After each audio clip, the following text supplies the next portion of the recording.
So I'm at Wallasey Golf Club on the northwest of the Wirral Peninsula, and a place that's very familiar to me. I've been playing golf here now for over 50 years, and I'm super excited when I spoke to John McLoughlin, who's the course manager here, about bringing our agricultural autonomous drones along to take on a challenge that John was going to put before us. So good morning, John. Hi Peter. We've been, a couple of weeks ago now is when we did the seeding job, and how are we getting on? Yeah, well, we cleared 6,000 square metres of dune land in 2020, the start of 2020. Right. And we've done a lot of hydroseeding, we've done a lot of marron sprigging, but we hadn't had a great deal of success with getting anything to germinate. Okay. And when you brought it up about the drone technology, instantly it sort of sprung to me that could really help us with getting seed onto the dunes, which you can't drive on, it's difficult to walk on.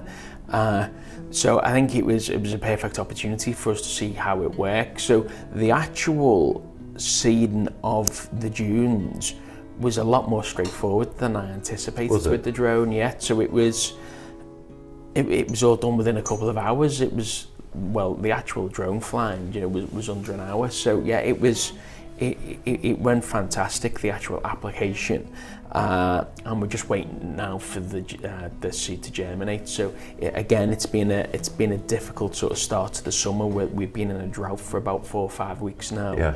So we're waiting for the seed to germinate now, but obviously the actual application process of the seeding and then onto the fertilising was fantastic. Yeah, I was delighted. No one even had to step foot on the dunes really, other than to map the area. Which was an important part of the job, obviously. Exactly. Yeah. So previous to that, we had a big long sort of 30-40 metre hose, and 2-3 people would have to climb up the dunes and spread the seed with the hose, whereas this time we didn't have to step foot in there. So. Do you get a fairly even spread when you're hydroseeding like that? It's a lot to do with operator. Is it? So you're only as good as how your operator spreads it, really. So there is a lot of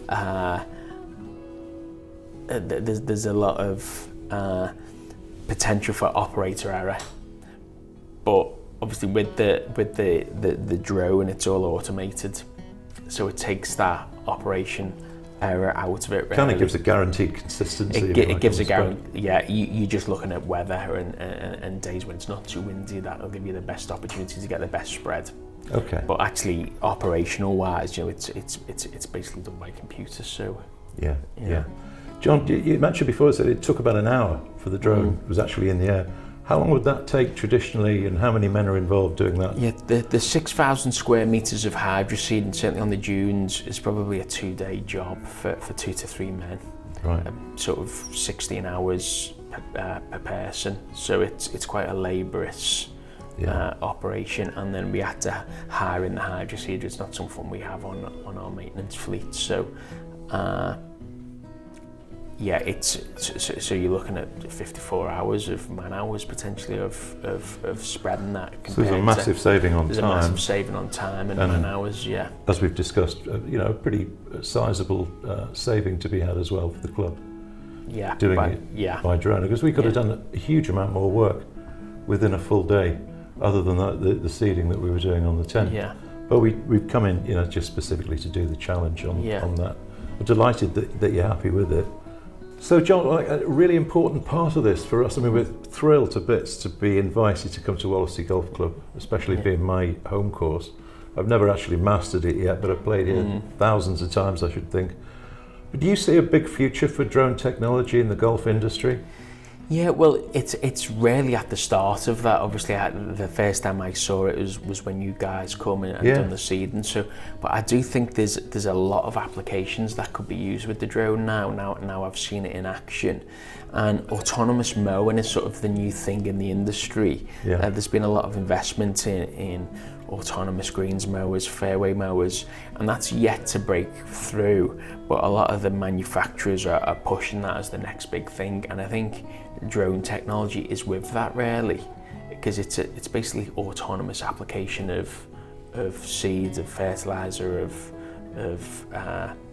liquid fertilising products. So it's at the very start of the journey, really, to do with autonomous mowing and drone technology. So I think it's one of them, give it 10 years, I think it will be commonplace.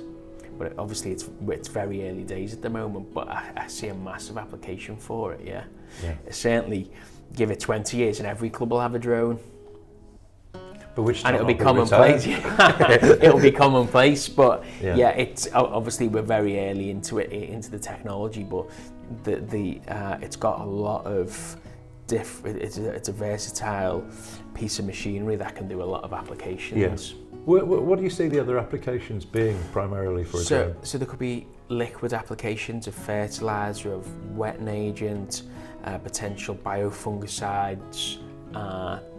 Certainly in parkland golf courses, in the winter time, they struggle to get machinery onto greens, onto fairways and tees, where I see a drone being able, once it's mapped, it could go back out very simply and put a biofungicide down on all 18 greens because it's been mapped. It could do that within a couple of hours, whereas presently now they're having to walk over the greens with a manual sprayer, and it can take up to a day to do all that work, and having to track and walk on each green, where I see the drone, once it's set up, you just drive the drone from green to green and off it goes once it's mapped. And it can spray them greens without touching the ground. So we want to become big advocates of using bioproducts and get away from spraying chemicals. Yeah. Is there a full range of bioproducts available at this moment in time for use on golf courses? Not yet, but that's what's coming in the industry. There is talks of a lot of the pesticides being banned within the next 5 years. Really? On Friday, I got an email off one of the companies within the industry advertising their first biofungicide, and that was literally on Friday. So that's the sort of the chemical-free approach is now with us. That arrived Friday. I'm still yet to find out some more technical details, but that's the first. I hadn't even heard of that coming to market, and literally it's with us now. So it's exciting times on that front as well. So that's certainly the way the industry's going, and the golf course industry is very much looking at sustainability and being as environmental friendly as it can be, and I see the use of bioproducts as the way forward. Yeah. Is environmental a key element of course management at Wallasey Golf Club? Yeah, so we're very, water use, being sustainable with that, being chemical use, being sustainable, and managing the site effectively. Yeah, so we do as much cultural management of the site as we can to try and improve the grass composition. Of the fairways, of the rough, so we don't have to spray chemicals. So yeah, we like to be at the forefront of environmental practices. What impressed you the most about this technology, you think?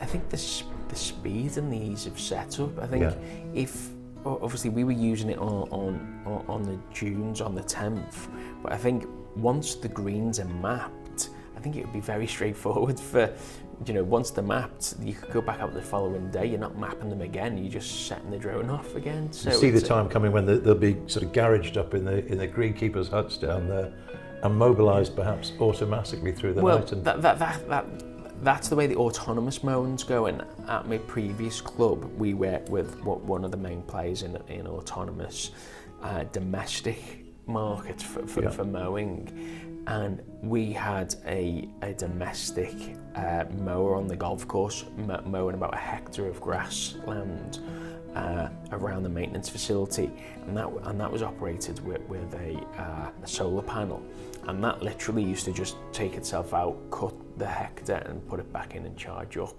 and that was fantastic. And I think that's the way things are going almost now. Yeah, that the domestic market is massive with autonomous mowing, and I think that just parks itself up. You don't have to. Yeah. And obviously that technology could be the same with drone technology. Absolutely. But I don't think we're trying to get rid of people's jobs.